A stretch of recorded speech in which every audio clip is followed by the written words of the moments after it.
So welcome back to another episode of Uncut and Uncensored, all the way today from my balcony. I'm dressed like this, a weird shade of mahogany that those of you watching on YouTube can see, and the rest of you, thank God. But if you can hear that noise, I'm outside my bedroom and I'm sitting on the river. And this is my favorite place to be. So I thought, I'll be happy and relaxed and make you a really nice podcast out here. So it's Christmas, which is, as we've discussed before, a very, very difficult time for a lot of people, for many people, and relationships and the chaos that ensued. But it's also a time of year that you can turn bad relationships into good ones. You know, I've definitely had ups and downs after my marriage where, you know, we've triggered each other, and I'm like, you know, I'm a natural born fighter. So, you know, if I feel pressured or I feel bullied or I feel like someone's telling me I have to do something, and I think that's my boarding school days, it doesn't matter what it is, even if I know I should probably do it, I won't do it because you've told me I have to do it. So, and there's no one like an ex-husband or a husband or a boyfriend who can trigger you like they can, right? So you need to remember that. You need to calm down. You need to focus on holding it. I mean, I think those of you that listened to last week's podcast, and I got a lot of feedback about how I kind of realized at Christmas, it was Christmas when I realized my marriage was really over, when I had my breakdown over my uncooked turkey, which won't happen again, by the way. That poor guy has never been back to my house. I won't name names, but he'll know who he is. But I'm over the turkey if you want to come back to my house ever. So now I'm in a weird position, obviously, because Sergio still goes home to his parents, and I go to my ex-husband's house. And this year I'm actually going to his house because the last few years we've done it at my house. So I'm going to spend the night before at his house so that we all open the stockings together. And it's funny because we are now, I guess I've been with Sergio nearly 6 years. We're getting used to it. We're getting to a rhythm now. My ex-husband has a proper girlfriend. Everyone's happy and settled. So that all helps. And now it's his turn to host it. So I help find the chef. And obviously, sometimes as women, we tend to overcompensate and do everything for the other person, right? So this year, I still found the chef just because he couldn't. And obviously, finding a chef at Christmas is not easy. So I'm kind of quite good at that. But the rest, I'm leaving down to him. I sent him a Christmas tree. I sent him some decorations. Actually, never mentioned that. I wonder if they're using them. I sent him lights. I sent him all of that stuff. So I presume it's all been done. And I've got, the day after Christmas, I have about 3 friends descending on me from New Year. I've actually, organized New Year for all my friends. I'm the one that kind of does everything, which I don't know why I do it. But anyway. And it's so stressful because I'm a perfectionist. And I want my house to be perfect. I want my food to be perfect. I wish I didn't put the stress on myself. Why do we put the stress on ourselves? We've got enough stress from outside coming in. Children, making sure it's like the one time of the year you want everything to be amazing. Like I've spent an exorbitant amount of money with my ex-husband on my children this year. Like exorbitant. I'm actually embarrassed. And then my son, I can't say no because it's my Christmas. And then my son just asked to go to London to his cousins. So I did that too. Because, you know, fair enough. My ex-husband's sending him to Real Madrid camp and was like, no, he's had enough. And he has. But then I can't see his little face when he wanted to go and visit his cousins in London and my parents. So I was like, I got him the ticket. And I know I need to learn that you don't have to say yes to everything. And I'm trying to figure out why I'm that mother. But I'm so close to my boys now. Like, I can't tell you. They tell me everything, which is amazing. And I really feel good about it. Like, they don't spare me the details, if you know what I mean. And I love that. You know, I wouldn't want to be spared. Actually, my girlfriend, I had Elle Caring here from London. And she's like, I've never been so jealous of a woman in my life. Your son tells you everything. And I'm like, yeah. And she goes, my son would never discuss this stuff with me. And I'm like, oh. So I felt great. I think to find peace in chaos is super, super important. Well, I'm doing it today. That's why I'm having this podcast out here for you. I'm on my balcony. I can hear the water. I've got greenery behind me. I've had a spray tan, so I'm sitting in a towel. But although my life is chaotic and I'm trying to fit everything in before I go away, 'cause Sergio has made me go away for our anniversary, which I've got mixed feelings about, because my daughter's coming home 4 days before, 5 days before, and I feel really guilty that I'm not here. But on the other hand, she's here till the end of January, 27th. And then I'm like, okay, so I've got a full month and a bit with her. So she could do that week with her father. But it has been hard to get my head around that. So everything around me is so chaotic right now. All the Christmas brands have booked us for all their adverts. So we are literally back to back to back. So I don't have time to like not do my tan, not do the podcast. I've got to get the people that host this podcast for me in America, their office shuts down next week. I have to deliver every single podcast before they go away so that they can edit and get it ready to get to you guys. So, the good thing is, and what all of you are saying to me from YouTube, and why my YouTube channel is kind of blowing up right now, is that you like my chaos. You like me to look, no makeup and no hair, because I can look like amazing with my glam team, like anyone would, by the way, if you had 50 people working on you. And then this is me, right? So you can see me without as well. You can see everything. Anyway, so I think the most important thing is in the middle of the chaos is to find you time. So even though I'm talking to you, this is my you time. Well, me time, sorry. I've got all my greenery around me. From every angle, I can see greenery. My palm trees, my bougainvillea. Oh, I can see so many things. I just love it. The noise of the river just calms me, even though I know that I've got a meeting in 40 minutes and I've got to be somewhere else. I'm not even dressed. Like, this is like, I bought a little rocking chair out here and I feel great. My husband's gone for a little nap in the bedroom and I feel really, really lucky. And I think the most important thing is to recognize pressure and then you can deal with it. And I definitely recognize when I'm like, I've taken on too much. I was saying this morning, we're building a wellness brand and I got a phone call from one of my advisors who's in it, who's really, really big in the wellness space. And it's really exciting to have him. Don't get me wrong. Absolutely fucking love this guys. But he's like, do you want to be $1 billion company or a company that just plods around at 5, 10, $15 million? And I'm like, I don't think he was expecting my answer because I went 5, 10, $15 million is fine for me. I've lost it. I've just got different priorities now. I am building Bali. I am doing the houses, my Stanbury brand. I want my own furniture line. I want so many things. I want my own TV show. I still want to do reality. I love reality. I love putting myself out there for you guys. Whether you like me or hate me, I love it. So, these are the things I want to continue. I don't want to be stuck in one rat race of a business that I can't get out of. The wellness brand is meant to make me happy.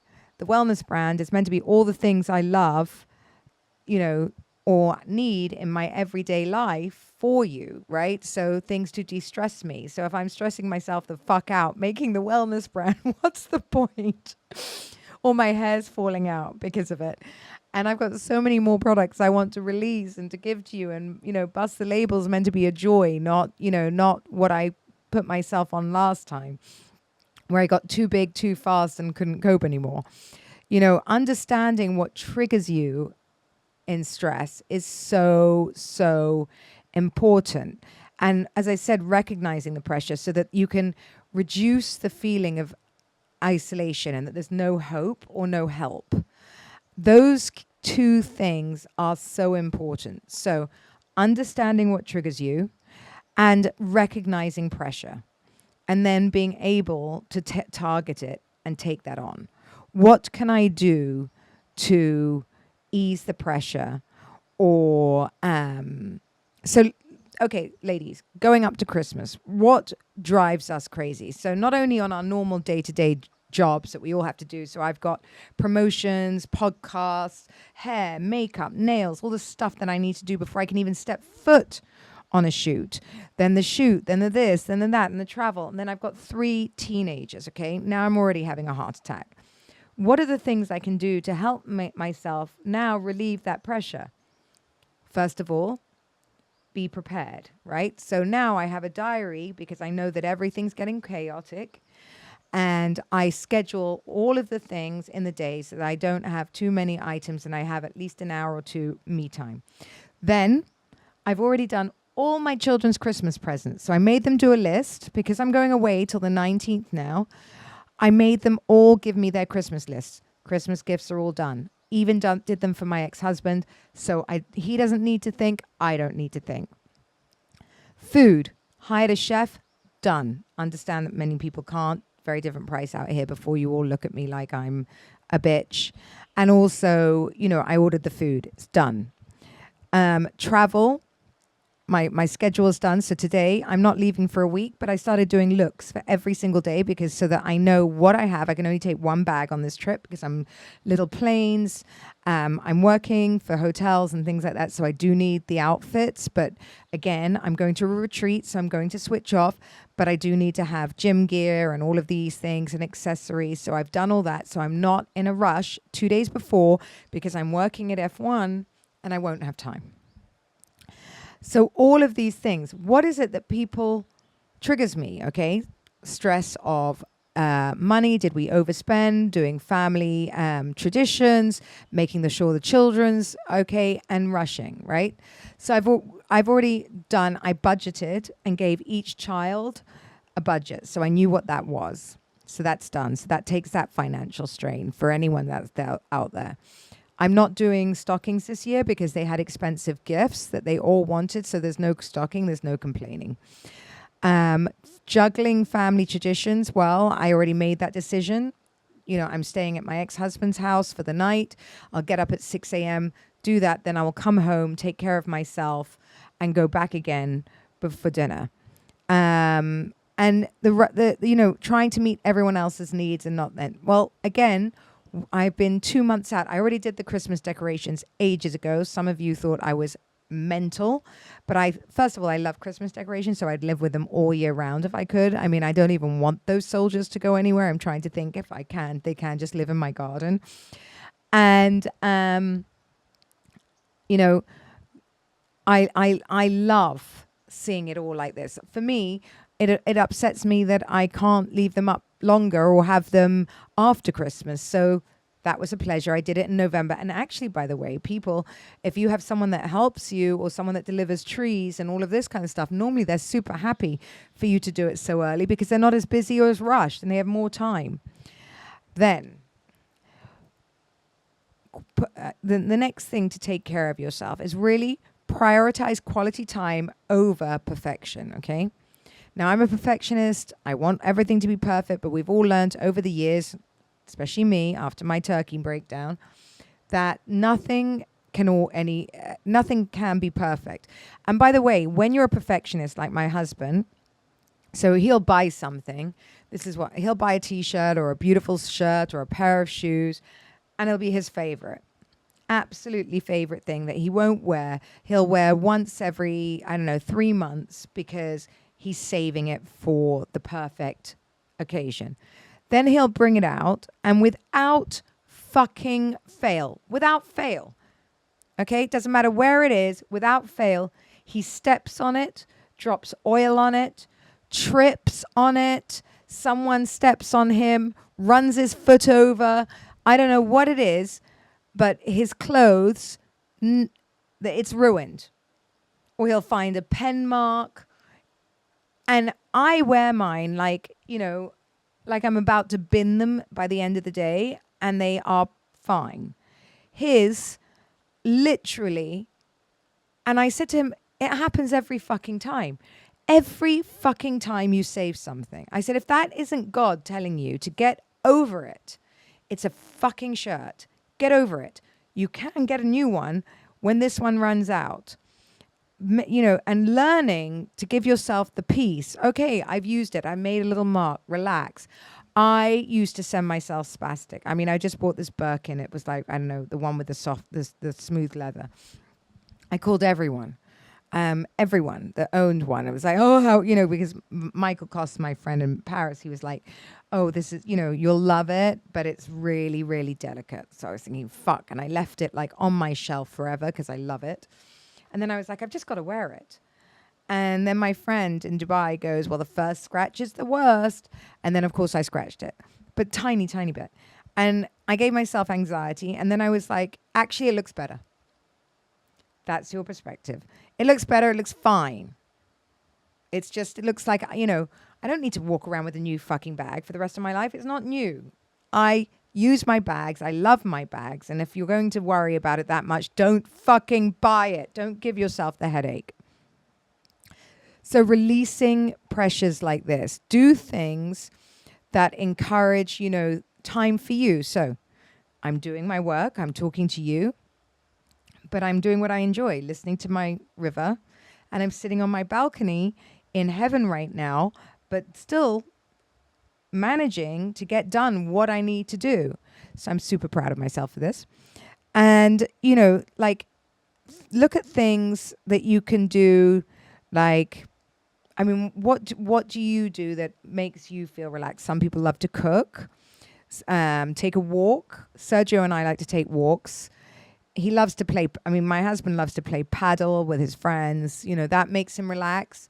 Like this is the first time, actually, these are the first things that he's really started doing without me.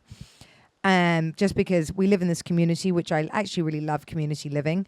And so, for him, just to jump in the car, go over to his neighbors and play paddle for an hour and a half. Not only does that give me an hour and a half to come and sit out here, which is maybe boring for him, obviously, because we're a completely different age generation.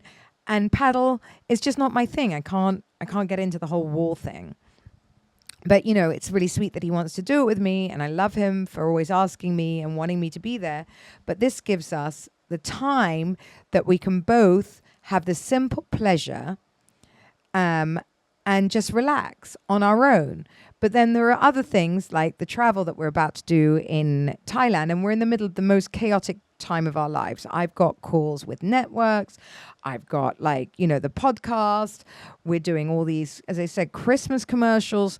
I've never been so fucking busy in my life. Like literally, the our apartment is nowhere near to be done, and I wanted you all to be in it by New Year.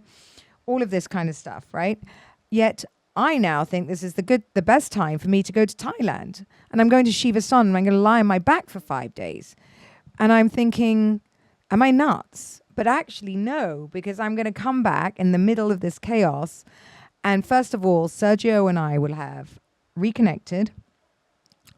We probably have a week of great sex, and we will have refound ourselves without anyone interrupting, because our phone goes, the doorbell goes, everybody pops over, which is lovely. Don't stop doing it. I'm just saying. And, we can go for walks. We've planned walks with elephants. We've got all these amazing things and that have been planned, and we've already paid for everything. So we're not stressing about money or the holiday or anything like that. So that's also financial planning. Paid for the flights ages ago, so that all of that would not come out on one of the most expensive months for anyone in the world. I don't care who you are. Christmas is the most expensive month of the year.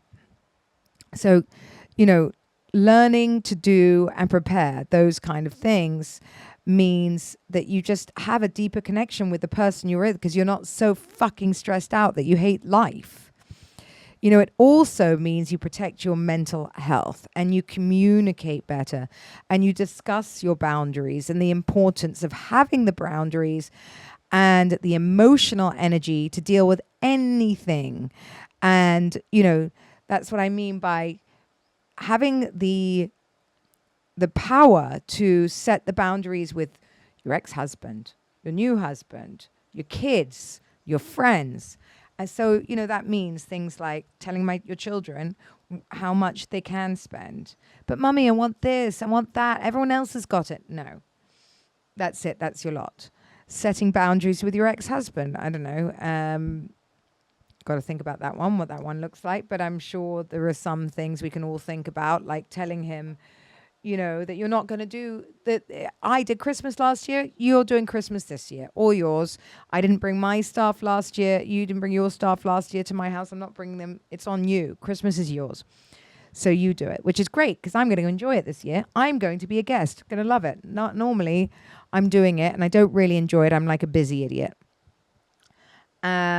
Things like practicing patience with everyone, right? So all my friends always look to me because of what I do. I get amazing offers. Obviously, people want me to go for tables and, invite me places. So I tend to be the one that goes, oh, this is going on. I can get you in.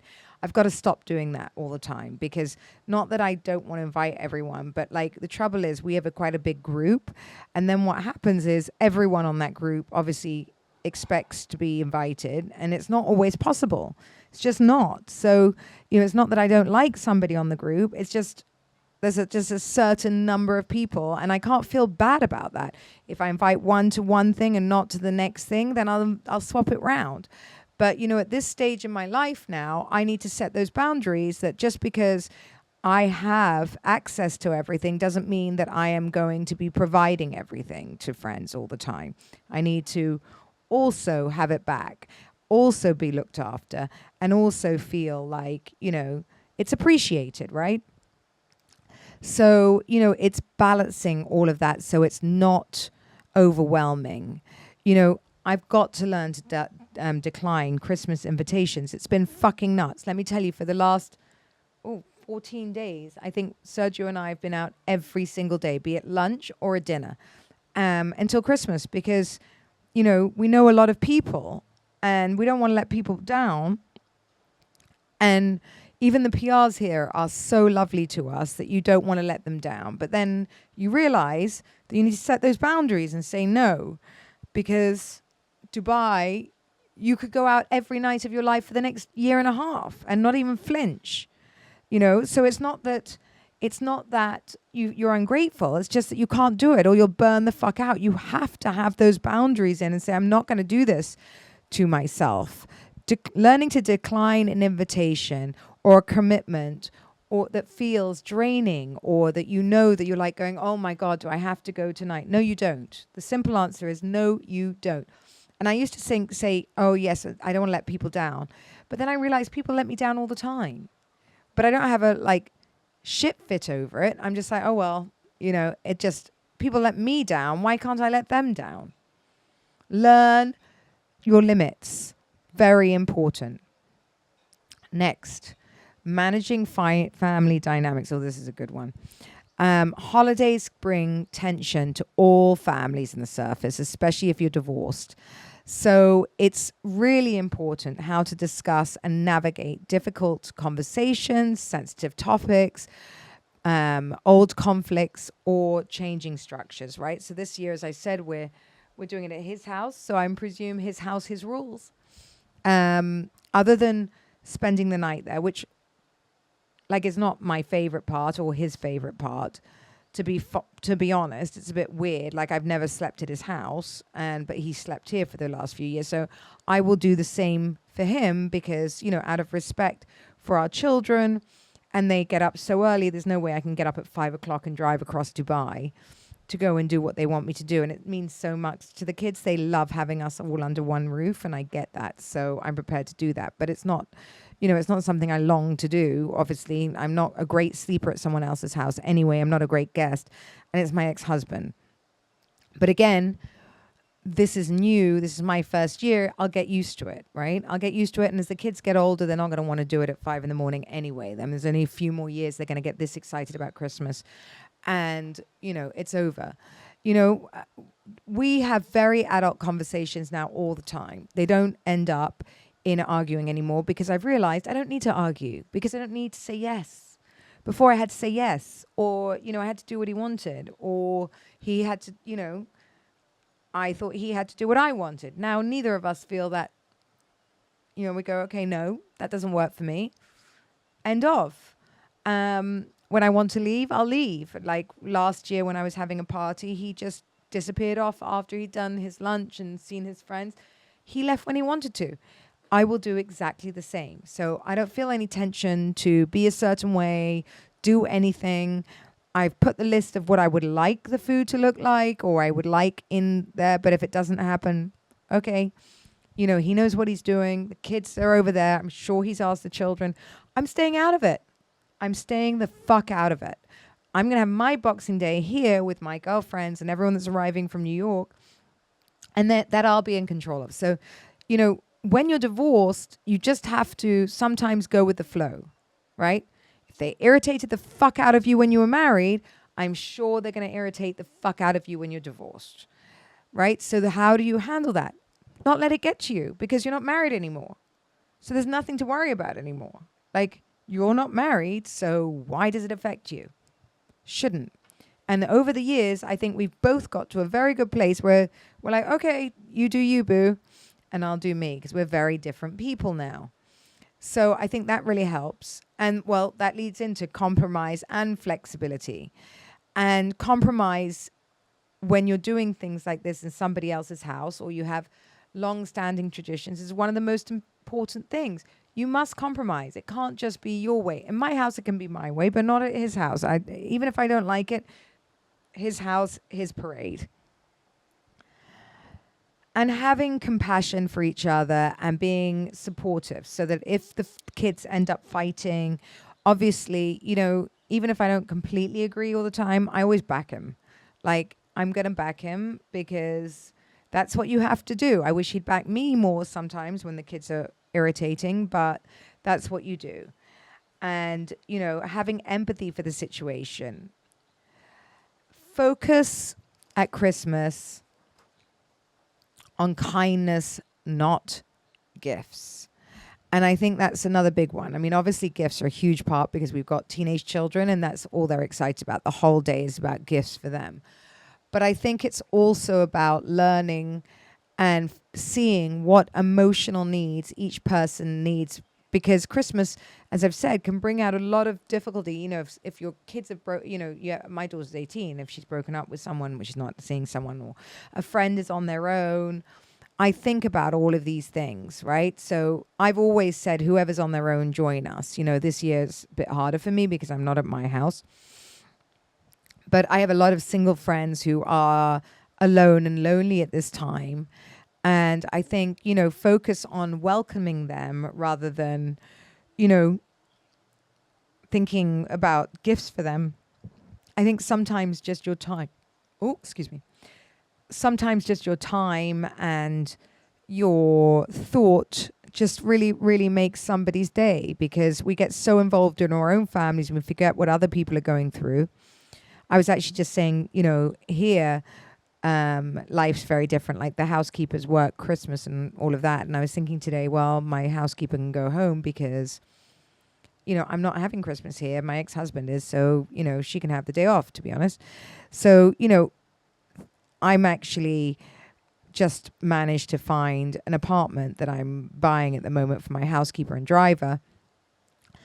And so that's kind of like they don't have to move again. So I feel like I've done my part and given, they take great care of me and I'm going to take care of them.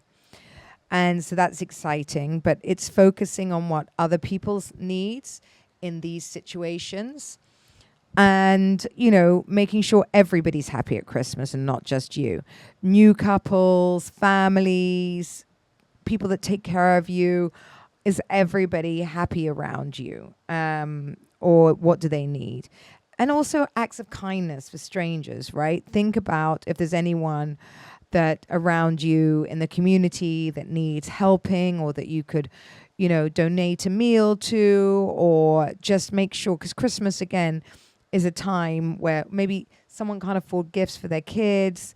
Look around you, really look around and see if there's anywhere you can help somebody around. It's always a very, very, very hard time as well, by the way, for people that have lost somebody. So reach out to anybody that's lost somebody that be it, a friend or somebody that's lost a parent. This can be a very, very, very difficult time. And again, for loneliness, it's hard for people that are separated from loved ones or who live in different countries. They feel isolated. So you can just give them a safe space to talk or to come over or to honor somebody's memory, create a new tradition, provide comfort, and sort of help them through difficult times. And you never know what someone else is battling. It's not easy, this thing called life. It really isn't. Everyone is dealing with something today, and again, it makes me realize how lucky I am that I can provide this life, that I have these chances, and that I'm able to do all the things. Like, it makes me so grateful. Like, I'm looking, my husband keeps saying, what do you want for Christmas? What do you want for Christmas? I genuinely, hand on heart, can tell you I want nothing for Christmas. For me, it's not about the gifts. It's truly about my kids, and that's it, I really feel that this is the time to manage your conflict and your love with respect, because, the problem with fighting at Christmas is it can escalate. So you've got booze involved, you've got emotion involved, you've got stress involved, you've got finances involved, you've got so many different factors that people get stuck on in Christmas, that it's so important that you know exactly when to stop and step back and take a good look at the situation and go, how do I calm this down, rather than making it worse? And I think having the foresight and the maturity level to be able to stop it before it gets into a giant fucking family feud, which happens a lot, step back and go, what do I want to achieve here? Christmas isn't about you. It's about everybody around you. It's about making people feel included. It's about making everyone feel loved. It's about feeling grateful. It's about feeling thankful. It's about taking in all the things we've achieved, like looking around. That's why I sit here and I look around the whole time. Celebrate the joy of the season together. Every small win that you've had in the year, look at it, just looking at my flowers grow, like, honestly, just watching my garden grow for another year, I'm like, oh, look what's happened this year to me. I had housewives and I've had a wonderful time, and it's paused, but I'm up for other stuff. And it's like, one door opens, another one, one door closes, another one opens. Always look for the joy and the good. Maybe that's not your path. Maybe there's a new path, and you've got new relationships coming and new friends to meet. Every day life changes. You can be on your way to New Year's next year. You're standing next to someone, and that could be the new love of your life. To be joyous, to be hopeful, to just wish everyone you love well. Gratitude practice. Be grateful every fucking day. As I said, I am so grateful for being able to provide all the gifts my children want right now, because, I know how hard it is out there. Even though, one of my doors is closing, so many more have opened for me that I'm not really worried. All I think about is, like, or the next chapter, what that looks like, how exciting that is. Maybe I'm going to focus more in Dubai. Maybe I don't know, write a book now. Maybe I'll have time to do that. Maybe I'll, have a different TV show. You just don't know. And every fucking day, my life takes on a whole new meaning. Every day. Because, I just open another door and some other opportunity comes. And that's when you're following the right path, and you need to keep that up through Christmas. You need to look around and treat Christmas with respect, because we're Jewish, so I shouldn't even be really doing this, but I love it, because why would I punish my children for that? Like, it's about a tree, it's about all the beautiful things that we're all praying to and think of, right? And I believe that we all need something to follow. We all need something to look up to. And we all need joy in our lives, right? So this is one of the most joyous, fun traditions that we can all have, that bonds us, because we're all doing it. We're all so excited about Christmas, It's the candies, it's the mulled wine, it's the cooking, it's the family. It's just so many good things to experience. This Christmas, take a really, really, really good look around and just soak it in like a wedding day. Soak it in, soak it up, and try to remain calm and try to remember what Christmas is about. Not what you don't have, but what you do have. Enjoy it, people. Don't put stress on yourself. Don't pressure yourself to do more than you can. Perfection doesn't exist, nor should it. Imperfections are perfect. Love your family, love your friends, and enjoy yourselves. Just happy Christmas from me to you. I love you all. Thank you for listening to me. It's been a fabulous, fabulous fucking year. Happy Christmas. Don't forget to rate and subscribe. Thank you for listening.